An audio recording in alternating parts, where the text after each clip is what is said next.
USA and China unite over the future of weightlifting. Anton Pliesnoi lifts beautifully, and Xiaojun performs one of the most impressive strength lifts ever. And Coaches Only is this weekend.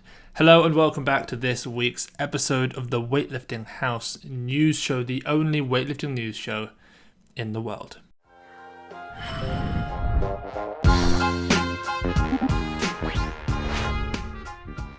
Okay, so before we get into any news, what I want to do quickly is put a vote to you all. Just before I hit record on this, Fernando Reis posted a video of a 160, 170, 180 power snatch series, and he tagged me in it. And he wants to know, is the 180 a power or is it a pow? If it's a power, it's a PR. If it's a pow, it's not. So the rules, and you can vote below, just comment pow or power for Fernando. If he caught it and his femur, his thigh bone is below at the hip end, is below the top of the knee, we're going to call it a pow because it's not full depth. If it's above, we're going to call it a power. Vote down below. Fernando, I hope you find your result. Next, and this is really important, and I mentioned it last week and I want to mention it again.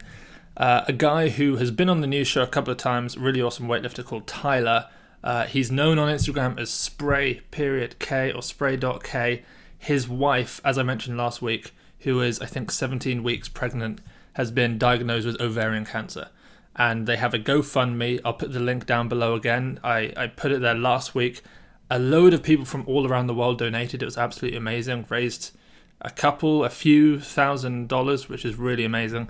And I want to do it again. So let's do it again. If there's one thing this show can do, it's unite weightlifters to help another weightlifter's life out. So guys, go do that. The link is down below to donate for Tyler. Okay, let's crack on with the news. As I'm sure you guys can expect, we have more to go through with regards to the upcoming IWF election, and it's important. I mean, I wouldn't be talking about this stuff if it wasn't important, if I didn't genuinely think that the result of this could determine the longevity of the Olympic status attached to weightlifting. So I think it's really important that everybody knows what's going on. So a letter was forwarded to me written by USA Weightlifting and the Chinese Weightlifting Federation. It was written and signed together, and they were sort of asserting their unified position with Samoa Weightlifting and Weightlifting Fiji, who had written a letter to the board where they had sort of pushed or made known their worries of the upcoming election, particularly that those from the current board who are there in person at the election will have an unfair advantage over those who aren't. The letter that was sort of co-written by Chinese Weightlifting Federation and USAW reads as follows. Dear members of the IWF Executive Board, upon receipt of the joint submission and request by Samoa Weightlifting Federation, Weightlifting Fiji, and the Chinese Weightlifting Federation, USA Weightlifting, and their candidates have agreed to assert our unified position in support of their statement. So that first paragraph actually doesn't read correctly with regards to punctuation, but I think you get the idea. Fair play should be a guiding principle in line with the Olympic values of respect, excellence, and friendship. And then there's a quote from the initial letter that was written by Samoa Weightlifting Federation and Weightlifting Fiji. The quote goes as follows. At the heart of everything that we do is fair play. The IWF is responsible for ensuring fair play by providing equal opportunities to all member federations, delegates, and candidates. Those who will be present in person will have an undue and unfair advantage over those of us who cannot be there due to COVID-19. In light of this, we therefore strongly object to this election being held as a hybrid Congress. As a responsible international federation currently under the microscope in global sport, we urge the IWF to rescind the plans to hold a hybrid Congress and put its full effort on holding a single format virtual Congress. I think all of us listening can totally get behind that. The letter from Chinese Weightlifting and USA Weightlifting essentially reiterates what that previous letter said about equal opportunity for participation and the unfairness of it being both online and in person, and then they go on to say a few other things. Transparency. We would like to voice our concerns regarding the lack of disclosure to all candidates of interim president and candidate Dr. Michael Irani's association with sports resolution as a member of one of their appeals tribunals. So I'll go into some stuff with regards to Dr. Michael Irani again after this. Obviously, we've spoken about him over the last couple of weeks. The next part to the letter, question of validity. We question the validity of the procedures used to vet candidates, including the implementation and notification after the submission of candidacy, the lack of an appeals process, and notification of the eligibility of a candidate, March 15, in such close proximity to the election date, March 26th and 27th. And then the final part, fair play. Further, in the spirit of transparency and fair play, we additionally request that the eligible voting member federations, delegate names, and positions be circulated to all candidates and member federations, and contact emails be shared with all candidates. We declare our support for the statement undertaken by the Samoa Weightlifting Federation and Weightlifting Fiji. We ask that our concerns be addressed responsibly and promptly. Respectfully, Ursula Papandreou, signing as USAW, Zhu Quang, signing as the Chinese Weightlifting Federation, Pyrrhus Dimas, signing as Greece, Florian Sperl, signing as Germany, and then Ashley Metcalf, signing for Great Britain. I like this. I like seeing these federations coming together. I like seeing China and the USA and Great Britain and Germany and Greece all coming together to force the current board to change their ways. So we have more to get through, believe it or not.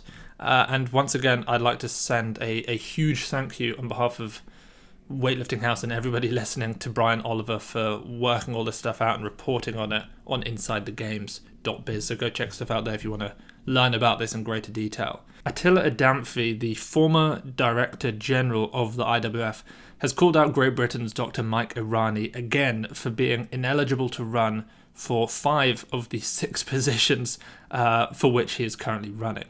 As I mentioned last week, Dr. Mike Irani does not have the support of the home federation from Great Britain, so he doesn't have BWL's support. And for those of you who are new here, Dr. Mike Irani is the current interim IWF president. This isn't just a random schmuck from down the road. He's in charge of everything. He doesn't have our support. Another way for him to be eligible is to have served on the board for 12 years and have support from a fifth of the IWF members.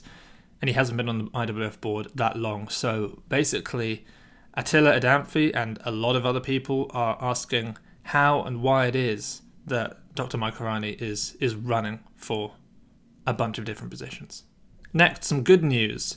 After Irani and the board softened the rules for doping nations, where they made it a national ban if 4 athletes from a nation tested positive in a year period rather than 3, they have now backtracked and changed it back to 3, which I guess makes things a little bit better, but still, if 3 athletes from a country are getting positively tested within a year, that's still a lot of people that you can have testing positive before you as a country feel any type of ramification. Despite Dr. Irani's original quote about moving from 3 to 4 bans, that it is and this is a quote, stronger, fairer and more enforceable set of rules than at any point in the IWF's history, a line that is almost offensively stupid and quite frankly embarrassing. He has changed the rules back after the IOC admitted that it had great concerns about this new rule. So at the very least, there's some positive coming out of this, that not necessarily that things have gotten any better, but that we've taken them back to how bad they were before. Next, we have some more comical news. Interat Yodbang-Toi, who was the interim president briefly after Ursula Papandreou was removed from her position from Thailand, a banned nation, he has now stepped down from running, which is great. In other news, his wife, Busoba Yodbang-Toi, is now running. What a coincidence that is. To quote Brian Oliver from Inside the Games, Nicu Vlad, president of the Romanian Weightlifting Federation and a former Olympic champion, and Interat Yodbang-Toi both sit on the current IWF executive board. 6 of their fellow board members represent nations which have been banned from Tokyo 2020, or could be banned for ongoing cases, or have had quota restrictions imposed because of multiple doping violations. All 8 board members from nations with doping problems are standing in the elections scheduled for March 26th to 27th. 3 of them, including Vlad, for president. I don't quite know what season of Inside the IWF we're watching now, but it is an absolute screamer, that's for sure. And then lastly, before we move on to some truly spectacular lifts that will lift the moods of all of us weightlifting folk, one new bit of information has come out from a Hungarian weightlifting news website that basically has said that the ITA has recommended national suspension of Romania for the Olympics. That will then get put to the IWF, and they would be foolish not to go with what the ITA say. And so I reckon that means Toma's out. It probably means that Vlad is hopefully out. And we'll keep you updated. So before we move on to these amazing lifts, Coaches Only, the inaugural Coaches Only, is finally upon us. This weekend, 27th to 28th of February, it is still not too late to grab yourselves a ticket, and you can join about 150 other coaches from all over the world as they learn from a bunch of incredible coaches. Also, I'm excited to announce that we are adding a 9th session at the end of Sunday. So it's going to be a roundtable discussion featuring Spencer Arnold, Sean Waxman, and Sergei Putsov. Over the weekend, you will then also hear from speakers such as Dr. Mike Israel, Dr. Anna Swisher, Dr. Quinn Hennick, Kate Nye. It's going to be absolutely amazing. Tickets are available down below. You can get single day or double day tickets. Coaches Only is the best thing to ever happen to weightlifting coaches. You heard it here first. Liu Xiaojun went off this week. We're talking about Team China. Liu Xiaojun, the GOAT, he hit 280 kilos for a PR deadlift. He did that right after a 180 kilo clean and squat jerk. We don't have a whole lot of footage really of Liu Xiaojun hitting moderately heavy clean and squat jerks, just because we see him do 60 kilos, 100 kilos, or 200 and 207 kilos. We don't often see the 150 to 190 range. So this 180 is pretty cool just to see how easily he catches that 180 in the overhead squat position. A little bit more, I suppose, like a POW squat jerk in many ways, slightly both parallel, but not the whole way. He's clearly then making some strength gains because he hits that 280 kilo PR in the deadlift, and he also hits 110 kilos in a muscle snatch, which is a weight that he missed a year ago in December 2019. He has hit that in the past, even easier than he just hit it now, but clearly he's stronger at this time this year than he was this time last year. And then finally, as one of the most impressive feats of strength ever, he hit a 220 kilo bottom-up overhead squat plus walk forward plus overhead squat. So he starts in the bottom of an overhead squat position, bearing no load, but the bar is above him. He puts his arms over his head, locks out, and then finds a balanced position and stands it up from a dead stop. I mean, if you've ever done dead stop squats, you know how difficult they are. I've done them in the back, at the front. I've tried them in the overhead position, having seen Lou do this years ago, and it's remarkably difficult. You can do far less in this than you can just a standard overhead squat. Maybe not quite for Lou because this is a trainable skill which he has clearly trained over the years, but this is absolutely ridiculous. I mean, this is 20 kilos basically off a triple bodyweight squat, and it's a bottom up overhead squat. Try it out at home, you'll see how difficult this is. He did actually do this back in 2014, but it was just a bottom up overhead squat. He didn't then do the overhead squat afterwards, and it looks a lot more difficult. The stand up is way tougher. And in this video, I mean, just the fact that when he walks it forward, like the barbell is shifting side to side before he does the overhead squat, and there's just this 81 kilo man underneath stabilizing it. It's absolutely sensational. There's nothing else to say. He also hit 280 kilos in the back squat, which, you know, he squats to parallel. That's the way that he squats, and it's over 90% of his best, so pretty good in the squat too. Speaking of squats and the final lift from Team China, we're going to go to world champion, world record holder Li Fei Bin, 61 kilo weightlifter, who hit a 240 kilo back squat, which is 4 kilos shy of a 4x bodyweight back squat. So, think about that for a while. Over to South Korea, we have the return of the super heavyweight Kosuke Chinen, who is, he's a big boy, I can tell you that much. He just hit 205 kilos for a power clean off blocks, which is an enormous lift.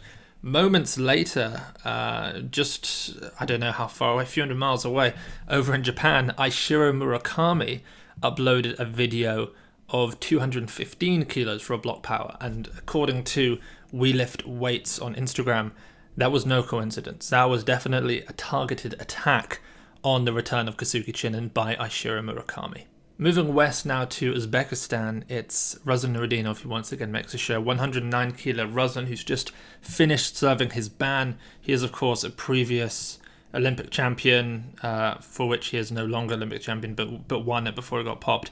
Bunch of big lifts. He's on the comeback. He just snatched 190 kilos, looking pretty good off the floor, and then 270 kilos in the front squat, which is the most we've seen from him in the front squat.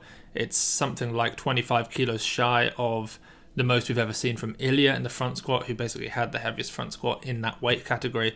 But the speed with which Ruslan did it is exciting, and just the speed with which he can lift heavier weights is also exciting. So that's the Ruslan news for the day. Moving over now to Albania, we have a lifter that we barely ever mentioned on the show, only a few times. It's Brikan Calja, the 73 kilo weightlifter, who has, I think he won bronze in one of the lifts at the World Championships. He's a European champion from a few years ago. He just hit in competition, albeit a national competition. He went 158.195, which is 6 kilos over the European record of 347. He hit 353. Obviously, that this is an internal competition, which means no testing, so take that total with as many pinches of salt as you need to move beyond this without getting too worried or upset about it. He also hit 157 for a pull plus snatch. And I mean, the most that we've seen from him in the qualifying period, he's hit 156 twice in the snatch. So 157 for a pull plus snatch is pretty great. And then 186 in the clean and jerk. So this 195... 9 kilos over that. So he really is in form. Like I said, internal, probably isn't getting tested right now. Pinch of salt. Over in Ukraine, I was going to say a new style, a new technique of the snatch has been created, but really this is just the inevitable progression of the Rezazadeh belly snatch. 15-year-old weightlifter, I'm not sure of his name, it was 110 kilos, so regardless of the technique, a 15-year-old snatching 110 is pretty impressive. He armbends more than I've ever seen anyone armbend, but he doesn't do it because he's got a wide grip and he's just trying to reach his hips, because otherwise the bar would make contact on the thigh. He just does it for no reason, and he makes contact, arguably above the belly button line, which I suppose makes the turnover very easy. It sort of puts him in the position that Redon Manushi might find himself with the shorter torso position that he have and the longer arms. It's really quite remarkable. It's not to be emulated. It's not going to catch on. It's not the future. It's not how you snatch. It's not a good way to snatch, but it is funny. And it caused some waves on Reddit weightlifting this week, and I thought it was worth those who hadn't seen it to see it, because it's novel, it's funny, and it's a pretty good lift. Let's be honest, pretty nice lift. But his technique isn't as nice as Anton Pliesnoi, the 96 kilo weightlifter from Georgia. Also, I just had to go and change the battery on the camera, and if you're listening to this on the podcast, this won't mean anything to you, so you can skip forward 15 seconds.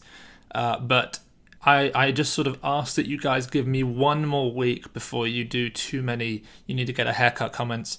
All hairdressers are closed. I am going to have someone found in my life who will be able to cut my hair for next week's episode, but I politely request I get a week before all the hate comes my way in the comment section, as it did start to do last week, in jest, of course. So Anton Pliesnoi of Georgia is easily one of the most requested athletes that I get for videos on the Weightlifting House YouTube channel. The truth is I don't have a huge amount from him. Nobody really does, and so it's a bit of a rarity when he does post. This week he posted on his Instagram 175 kilos for a triple in the clean, and then a 135 kilo double in the no contact snatch. So the no contact snatch, technical exercise that sort of requires a little bit more use of the upper body. As you can see with him, the bar is a little bit further away. He starts cranking with the arms and having to pull more with the arms a little bit harder. A tad earlier, I would say. The 175 clean is just classic Pliesnoi. Doesn't fully extend at the knees. Not quite sure why, but he's still fiendishly efficient. So tremendous lifting from him. His best in competition, 181 in the snatch, 215 in the clean and jerk. The 181, I think I've said this before, he's one of 3 weightlifters in the new 96 kilo category to snatch over 180 kilos in competition. The others, Saramradi, and I'll leave it for you guys to know. I'll put it in the comment. I'll tell you if you're right in the comment section. And then 215, I think he did it at the European Under-23s in 2019. He definitely tried it again in Rome and missed the jerk, but destroyed the clean. So he is my pick, as I think I've made abundantly clear on the podcast.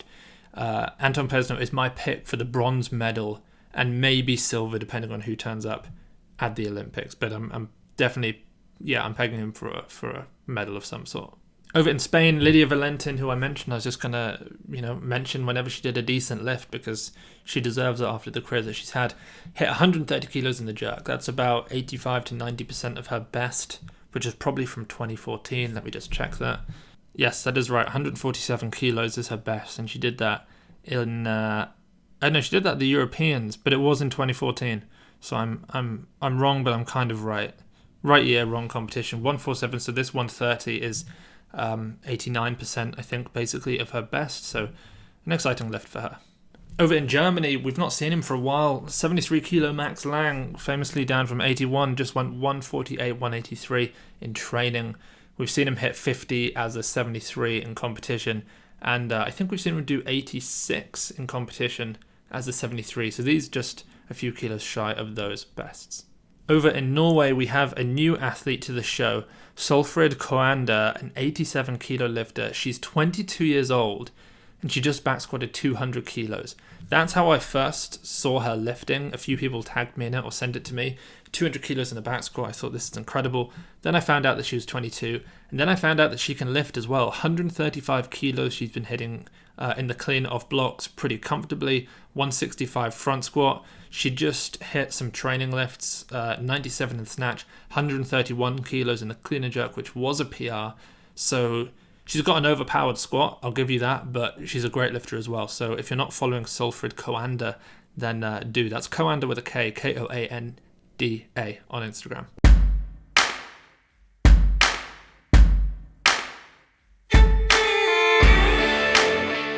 Across the Atlantic now to Canada, we have Boady Santavy once again, 212 kilo clean and jerk, which is 2 kilos more than we've seen him hit in the clean and jerk during the qualifying period. So that's a really exciting thing for him. And the jerk, and to be fair, this is just the way that he jerks. I mean, some people are like this, but it just went off like a bullet. I mean, the speed that bar comes off his shoulders and locks out is unreal. It almost, you look at it and you think that he could jerk 230. I mean, he did hit 220 or 225 behind the neck, didn't he? One of those two, I can't remember which it was. So, maybe he can hit close to those numbers from the front, but it's the clean, I suppose, that's the toughest. But, I mean, when he makes them look really good. So I know a lot of people have got him as their bronze medalist. I've already put mine in. I think I'm going to go with Anton Pliesnoi. I just feel like he's going to pull out a cracker of a clean and jerk on the day, a 220, 222-ish lift. But a lot of people are saying Boady, and I wouldn't be surprised if he's up there with the medals too. Okay, 2 lifters left. Down south in Mexico, we have Jorge Cardenas, 73 kilo weightlifter, who just hit 190 kilos in the block clean. That is 21 kilos up on the most he's hit in competition. So 169 he's hit in competition. Other than that, it's been in the low 60s. So to just glow up like this from 69 to 90 is incredible. And also it's 8 kilos under the world record from Xiaojun. So 190 clean at 73 is filthy. And then finally, to wrap things up, before we get onto the people's lifts, we're going to go back to Brazil. We're going to go back to Fernando. I did the snatch at the start because I wanted to know, is that 180 a power or a pow? You decide. But he just hit 367 kilos in the back squat for a PR. That's 807 pounds. And he moves it fast. He moves it faster than I would have expected him to move it, I'll be honest. It was ridiculous. I mean, we've seen, and hopefully these videos will play as I talk about it, we've seen Behdad Salimi squat 360 kilos, really tight back, over arches, and I say he doesn't overarch, he just arches more than most. And he comes up, and I think Fernando goes quicker than him. We've seen Pat Mendes years ago, again, age 19 to be fair, but he squatted 800 pounds. Fernando does it quicker. I think the only person really who we've seen squat 800 pounds plus quicker, and actually much quicker and much more weight, was Martzaim, his 400 kilo back squat was literally quicker than most supers at that level of squatting 300 kilos, but that's just Mart Saim for you. You can't actually snatch as much as Fernando can. But he does out clean and jerk him, but Fernando out totals him, so it sort of doesn't matter. But that 367 from Fernando was fast. And that is the end of this week's episode of the Weightlifting House News Show. But go nowhere, because of course we do still have the People's Lifts. But before we get into the People's Lifts, one final reminder from me before this thing goes off. It is the Coaches Only Conference. It's this weekend. It's going to be amazing. It's all via Zoom. Zoom? It's called Zoom. 9 lectures over a 2-day period, 4 on the first day, 5 on the second day, because on the second day we've got an extra roundtable. Some of the most interesting researchers, coaches in the world talking about these very specific targeted topics that will help you as a coach become a better coach. I can't wait. We have 150-ish coaches from all around the world coming to this thing. You won't want to miss out. And I'll stick a link down below if you want to get a late sign up. Okay, let's move on to the People's Lifts. And we're going to start things off with Mike.Alpha.Romeo.Kilo. So Mark Alfa Romeo Kilo, his name is Mark Dahlstrom, which is a cool name. And I actually saw this lift a couple of week and a half ago, but I didn't have space on the People's Lifts last week to put it in, so I'm putting it in this week. A 127 kilo snatch PR that is remarkable. I mean, he's a weaker lifter, if you can say that. I mean, a 127 isn't weak, but he's a 127, 141 guy. So as you can see, like, he's not the strongest guy at 141 kilo clean and jerk, but 127 snatch, he pulls it, beautifully. He's very slow after the knee, somehow gets under it. He sets his back so nicely. He's aggressive, he's fast, he's mobile. So yeah, I just think if you're not following Mark Dahlstrom and you want to see some gutsy, cool, good-looking lifting, then go follow Mark at Mike. Wait, is he called Mark or Mike?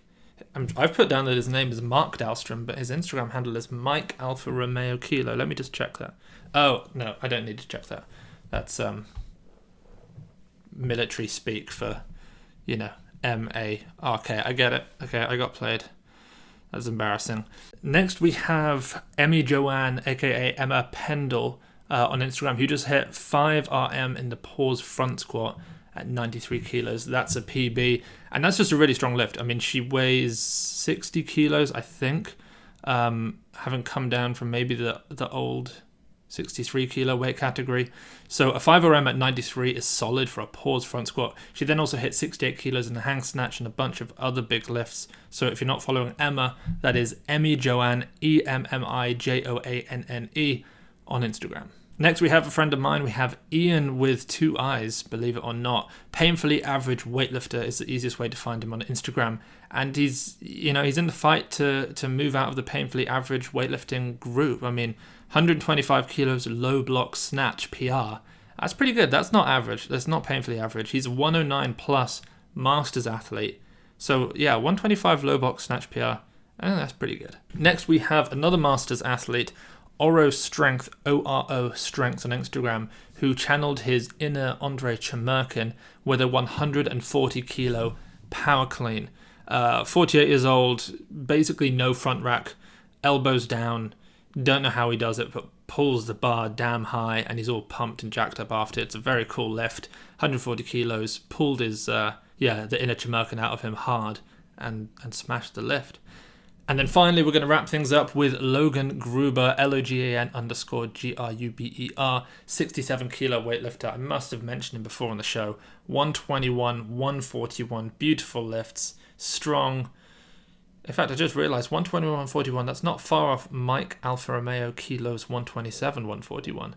Nice little battle there. I suppose Mark is heavier, but even so, they both look good to watch. So Logan Gruber on Instagram is worth a follow at 67 also. And that, ladies and gentlemen, is the end of this week's episode of the Weightlifting House News Show. I hope you feel like you know a little bit more about what's going on in the IWF right now, as well as around the world in training halls and garage gyms. I'd appreciate if you check out weightliftinghouse.com. We have a whole load of really cool stuff that you can pick up there. We've also got more bars and plates coming in the next, hopefully by this time when I'm speaking to you next week, we'll have the next batch of stock, which will have arrived in the UK and in the USA. And I'd appreciate if you would check out Coaches Only. I'll put the link down below if you are a coach or you're just an athlete obsessed with the sport and you want to know how and why it all works and pieces itself together.